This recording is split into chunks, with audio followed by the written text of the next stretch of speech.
हाँ, कि आपका जो नोट्स है वो काफी कॉन्क्रीट है, मतलब इधर उधर की ज्यादा चीजें नहीं, जो एग्जाम ओरिएंटेड है बस उतना ही आता है। उसको आप देख लीजिए तो आपके most of the question 90 to 95 question easily आपके क्रैक हो जाएंगे, कोई दिक्कत नहीं। BMC as well as estimation costing में कोई दिक्कत नहीं। बीएमसी तो आपसे ही सर पढ़ ले बस हो जाएगा उसका काम। तो आपसे जैसे सर बीएमसी एस्टिमेशन कॉस्टिंग बाकी हाईवे आप ही सर पढ़ाते हैं, तो जो एग्जाम ओरिएंटेड जितनी चीजें रहती है वो आपके नोट्स में ऐड हो जाती है। हेलो दोस्तों, नमस्कार। आज ये पॉडकास्ट आप सभी बच्चों के लिए बहुत खास होने वाला है, क्योंकि हमारे साथ हैं गौरव यादव, जिन्होंने अपने फर्स्ट अटेम्प्ट में ही आरआरबी जेई क्वालिफाई किए हैं। और 2024 में बीटेक करने के बाद और पहली बार पहला कोई एग्जाम होगा जो दिए हैं और क्वालिफाई भी किए हैं। आज हम इनसे जानने वाले हैं किस तरीके की जर्नी थी, क्या इनका मतलब स्पेशल, क्या इन्होंने अलग किया जो बच्चों के कंपैरिजन में जो और लोग तैयारी कर रहे हैं, और क्या किया, क्या स्ट्रेटजी थी, टाइम टेबल क्या थे, सारे पॉइंट्स पर यहाँ पर बात करने वाले हैं। First of all Gaurav, congratulation आपको। Thank you sir, thank you. कैसा फील कर रहे हो भाई सिलेक्शन के बाद? सर अब तो काफी अच्छा फील हो रहा है वैसे, पहले के हम्म। कंपैरिजन में। ओके। क्या कभी आपने ऐसा सोचा था कि यार बीटेक पास हो जाएंगे और बीटेक के जस्ट अगले साल, शायद मेरे ख्याल से जब आप बीटेक पास किए होंगे उसके बाद तुरंत आपकी जॉब लग गई? यस सर, क्योंकि 2024 में मेरा जून में मतलब सर बीटेक कंप्लीट हुआ था, तो उसके बाद मैं सर तैयारी पे लग गया था इधर। ओके। तो आप गौरव एक बार बताइएगा आपकी जर्नी कैसी थी? सर एक्चुअली मैं जब कॉलेज में था तो मैं गेट की तैयारी कर रहा था। बट उसके बाद देखा गेट में मतलब ज्यादा उतना ज्यादा चांस नहीं है, तो फिर मैं इधर सर जेई की तरफ शिफ्ट हो गया। उसके बाद सर आरआरबी जेई का नोटिफिकेशन उधर आ गया, फिर मैं सोचा कि आरआरबी जेई पे लग जाते हैं। देन उसके बाद तैयारी करता है सर, फिर ये आज। मतलब क्या आपने सोचा था ये बात कि मतलब आपका सिलेक्शन इतनी जल्दी हो जाएगा? क्योंकि बहुत ऐसे बच्चे नहीं हैं सर, 4 साल 5 साल। इतनी जल्दी तो नहीं सोचा था, लेकिन हाँ सोचा था कि सर किसी ना किसी दिन तो ले लूंगा। बट ये इतनी जल्दी इसी बार में अटेम्प्ट में हो जाएगा ये नहीं सोचा था सर। अच्छा। तो इस जर्नी के दौरान आप कितने घंटे पढ़ाई करते थे? सर मैं 6 to 7 घंटे ही आवर्स ज्यादा पढ़ता था, और मैं 8 to 9 आवर्स में स्लीप जरूर लेता था। बहुत लोग होते हैं सर स्लीप्स को वो नेग्लेक्ट करते हैं, 6 7 घंटे ही बिल्कुल। सोते हैं, लेकिन मैं स्लीप सर 8 to 9 आवर अपनी पूरी लेता था। अच्छा, बस यहाँ टेक्निकल और नॉन टेक्निकल दोनों को किस तरीके से आप मैनेज करते थे? सर टेक्निकल तो मैंने पूरा कंप्लीट कर लिया था, पूरा syllabus A to Z। But non tech की जहाँ तक बात रही तो हम जानते हैं जैसे एसएससी कितना, इसमें आरआरबी में नॉन टेक्निकल नहीं आता, 15 मार्क्स का सीबीटी 1 में आता है। तो हम्म। उसके लिए सिर्फ मैं पॉलिटी और इकोनॉमिक्स कंप्लीट कर ली थी। बाकी सर मैंने हिस्ट्री ज्योग्राफी ये सब ज्यादा नहीं पढ़ा था। बाकी सीबीटी 2 के लिए कंप्यूटर में अड्डा से दीपमनी सर से पढ़ लिया था। और उसके बाद वो इन्वायरमेंट भी मैंने अड्डा से कंप्लीट कर लिया था सर सारा। तो उसमें ज्यादा दिक्कत फिर हुई नहीं। टेक्निकल किस तरीके से आपने मैनेज किया था? और टेक्निकल की अगर मैं पूछूं आपसे, तो इंपॉर्टेंट सब्जेक्ट यस कौन सर। कौन से हैं जो आपके फेवरेट रहे हों? यस सर, जैसे कि एसएससी जेई में और आरआरबी जेई में काफी ज्यादा डिफरेंस है। एसएससी जेई में सर उसमें डिफाइंड मतलब इतने ज्यादा सवाल आते हैं इस सब्जेक्ट से, बट आरआरबी जेई में 30 to 40 subject BMC, advance construction equipment, इन सबसे ज्यादा वेटेज रहता है। तो हम्म। आप इन सब्जेक्ट्स को काफी थॉरोली पढ़ना पड़ता है। बाकी सब क्वेश्चंस रहते हैं तो आप इजीली बना लेंगे, उससे कोई दिक्कत नहीं। ट्रांसपोर्ट है सब है वहां से, बट कंस्ट्रक्शन इक्विपमेंट से काफी ज्यादा वेटेज रहता है आरआरबी जेई में, तो उसको आपको थॉरोली पढ़ना पड़ेगा। ओके। तो और कौन से इंपॉर्टेंट सब्जेक्ट थे आपके? सर मेरा तो जैसे environment, soil survey, as well as fluid mechanics. So ये सब मेरे काफी ज्यादा फेवरेट सब्जेक्ट थे, इसमें मेरी कमांड अच्छी खासी आ गई थी सर। गौरव, जैसे मैं हाँ आपसे बात करूं, तो आपने जैसे बताया कि बीएमसी बहुत ज़्यादा इंपॉर्टेंट है, तो बीएमसी आपने किस तरीके से कवर किया था? सर, बीएमसी आपके सारे लेक्चर्स देखे थे, उसके बाद सारे नोट्स बना लिए थे। उसके बाद मैं उन नोट्स पे रिलाई करता था पूरा, जब तक मैंने, हम्म। क्योंकि बीएमसी में याद करने की चीजें सबसे ज्यादा होती हैं। तो बिल्कुल। क्लासिफिकेशन रहते हैं, लाइन रहता है, मोटार रहता है, काफी ज्यादा याद रह करने की। तो मैंने आपके नोट्स बनाए, उसको फिर मैं डेली रिवाइज करता था, क्योंकि बीएमसी काफी जल्दी स्किप हो जाता है अगर आप 3 4 दिन ना पढ़िए, फिर उसके बाद आपको भूल जाएगा सब पूरा। तो बीएमसी एस्टिमेशन कॉस्टिंग में रटता रहता था, क्योंकि जानता था सबसे ज्यादा वेटेज इनका है, इनको अच्छे से करना ही पड़ेगा। बाकी बिल्कुल। सर्वे हुआ, सॉइल हुआ, ये सब एक बार आपके कॉन्सेप्ट बन गए तो ठीक है, कोई दिक्कत नहीं। लेकिन बीएमसी सबसे भूलने वाला सब्जेक्ट है सर, तो उसको मैं थॉरोली प्रिपेयर करता रहता था, अच्छा, रिवाइज बहुत करता था ऐसे, रोज। बिल्कुल बिल्कुल, बहुत ऐसे बच्चे होते हैं जो बोलते हैं कि सर आज पढ़े हैं, 2 दिन नहीं पढ़ते हैं, भूल जाते हैं। क्या उसकी कोई दवा है आपके पास? सर दवा तो कुछ नहीं, सिर्फ रिवीजन टेक्निक है, बस उसी के थ्रू आप रिवाइज कर सकते हैं। बाकी ऐसा तो कुछ नहीं है कि आप कोई दवा खा लें या फिर वो खा लें कि जो आपको लॉन्ग टर्म रिटेन रहेगा। एकदम। आपकी परफेक्ट स्ट्रेटजी क्या थी? मतलब कि 1 साल में ही आपने कवर कर लिया एग्जाम को, बहुत बड़ी बात है। तो आपकी क्या स्ट्रेटजी थी यार? मतलब एक बार बच्चों को शेयर करिए आप। सर मैं कंसिस्टेंट रोज रहता था, जैसे 6 to 7 आवर्स मुझे पढ़ने हैं तो पढ़ने हैं, उसमें मुझे कोई दिक्कत नहीं है। मुझे सारे लेक्चर्स अपने जितना भी डेली टारगेट है, ये सब्जेक्ट कंप्लीट करना है मुझे 15 डेज में, 10 डेज में, एज पर सब्जेक्ट रिक्वायरमेंट, उतना कर लेते। उसके बाद सर नोट्स जब बन जाते थे तो मैं रिवीजन मोड पे लग जाता था उसी सब्जेक्ट को। नेक्स्ट सब्जेक्ट जो रहता है उसके लेक्चर देखता रहता था, एज वेल एज पुराना जो सब्जेक्ट कंप्लीट हो गया है उसका रिवीजन थॉरोली करता रहता था, एज वेल एज उसके जो प्रीवियस क्वेश्चन हैं उनको लगाता रहता था। ऐसे ही नोट्स, पहले तो आप नोट्स थॉरोली प्रिपेयर कर ले, उसी के बाद आप पीवाईक्यू पर जाएं। अदरवाइज आपके नोट्स सही पूरी तरीके से नहीं अच्छे से तैयार है और पीवाईक्यू टूट गए तो फिर वो भी सर नहीं अच्छा होता ट्रूथफुल। अच्छा हाँ, यहाँ पर बहुत सही बात आपने बोला। बहुत ऐसे बच्चे होते हैं ना भाई कि कॉन्सेप्ट का अता पता नहीं है और डायरेक्टली कहाँ कूद जाते हैं पीवाईक्यू ये में, और मैं पीवाईक्यू में करते क्या है, 2-3 साल का लगा लिया और उनको लगता है कि अब कुछ पढ़ने की जरूरत नहीं, इस बार सिलेक्शन हो जाएगा। लेकिन मैं आपको बता दूं, आप जितने भी पॉडकास्ट देखे होंगे सभी में एक चीज जरूर कॉमन थी कि बच्चों ने बहुत अच्छे तरीके से मेहनत किया है। उसका एक सीक्वेंस अगर बता दूं आपको, सबसे पहले कॉन्सेप्ट क्लियर करना है, और एक एक कॉन्सेप्ट क्लियर करना है। आपके दिमाग में ये भी होना चाहिए, एक सब्जेक्ट पढ़ रहे हैं, जब दूसरा सब्जेक्ट स्टार्ट करेंगे तो भूलना स्टार्ट हो जाता है, और इसको यस ओवरकम करने के लिए क्या करना है आपको, रिवीजन मारना है, जितने बार रिवीजन कर सकते हैं। इस तरीके से अगर आप करेंगे, पहले आपने कॉन्सेप्ट क्लियर किया, फिर इसके बाद पीवाईक्यू, एमसीक्यू और टेस्ट सीरीज, ये सारे आपके स्टेप्स हैं। अगर आप इनको फॉलो करेंगे सिलेक्शन जरूर होगा। गौरव, अगली बात बताइएगा, टेस्ट सीरीज कितना इंपॉर्टेंट रोल प्ले करता है आप जो सिली टेस्ट मिस्टेक करते हैं उनको ओवरकम करने के लिए और टाइम मैनेजमेंट को रखने के लिए? यस सर, जैसे कि सर सीबीटी वन में तो काफी ज्यादा मतलब उसमें टाइम बाउंडेशन का काफी ज्यादा रोल प्ले रहता है। 1.5 आवर्स में हमें 100 क्वेश्चन करने रहते हैं, तो उसमें टाइम काफी accuracy as well as time management काफी इंपॉर्टेंट रहता है।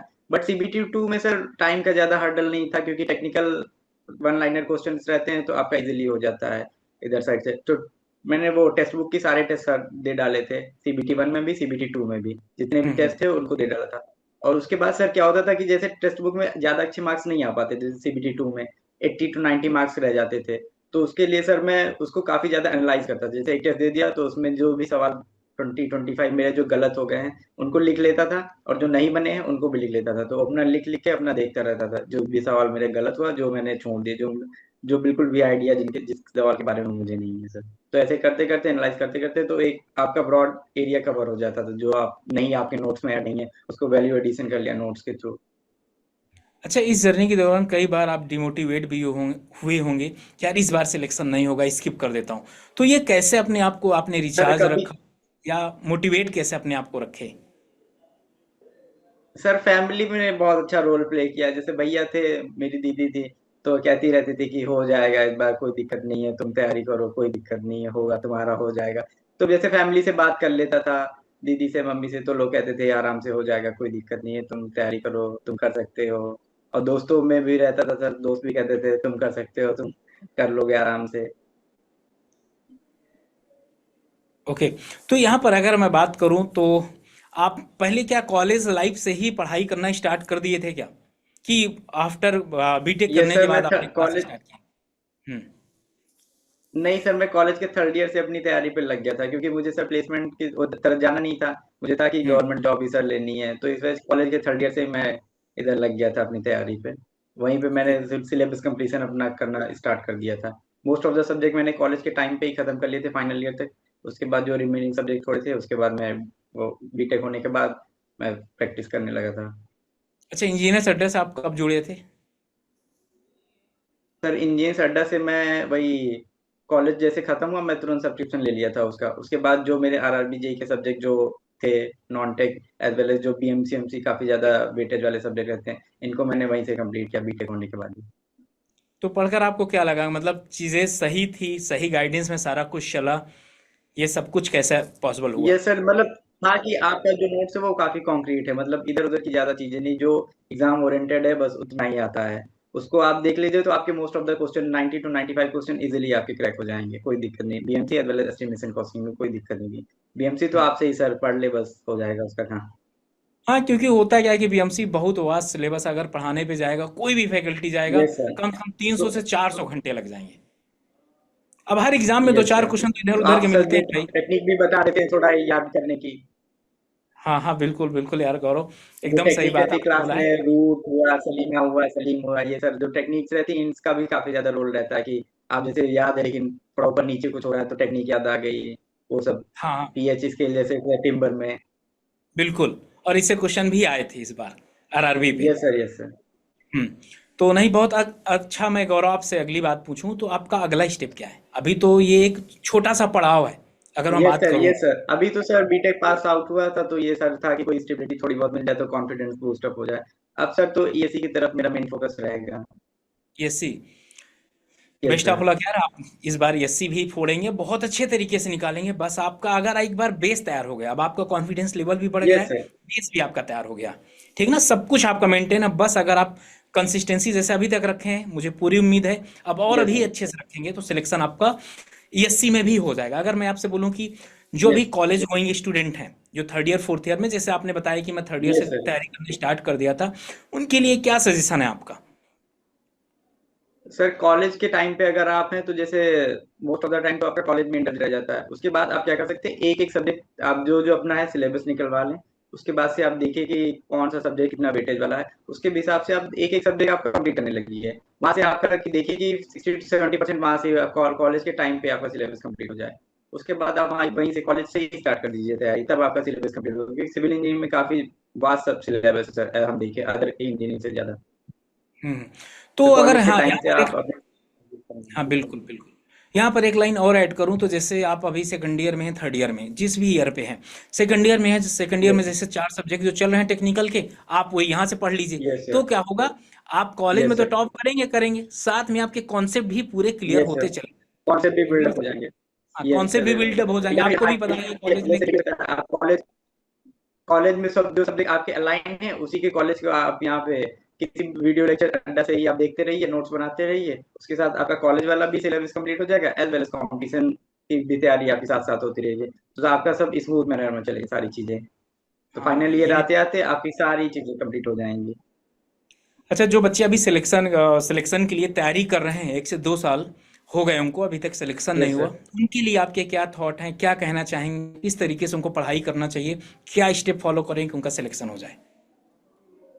सर एक्चुअली होता है क्या, तैयारी तो सर मोर और लेस सभी सेम ही एक लेवल के बाद सेम लेवल पे आ जाती है। बट जो मेजर डिफरेंस आता है वो टेस्ट सीरीज में आता है। मोस्ट ऑफ द स्टूडेंट क्या होता है कि मतलब सोचते हैं कि मैं नोट्स रिवाइज करके कर लूंगा, टेस्ट सीरीज को थोड़ा नेग्लेक्ट ज्यादा नेग्लिजेंस करते हैं।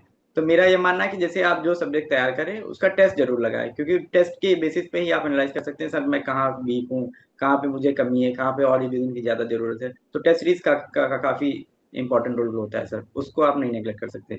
उस अगर आपने सिलेक्शन कितने लेना टेस्ट है तो लगाए आपको थे? Test series.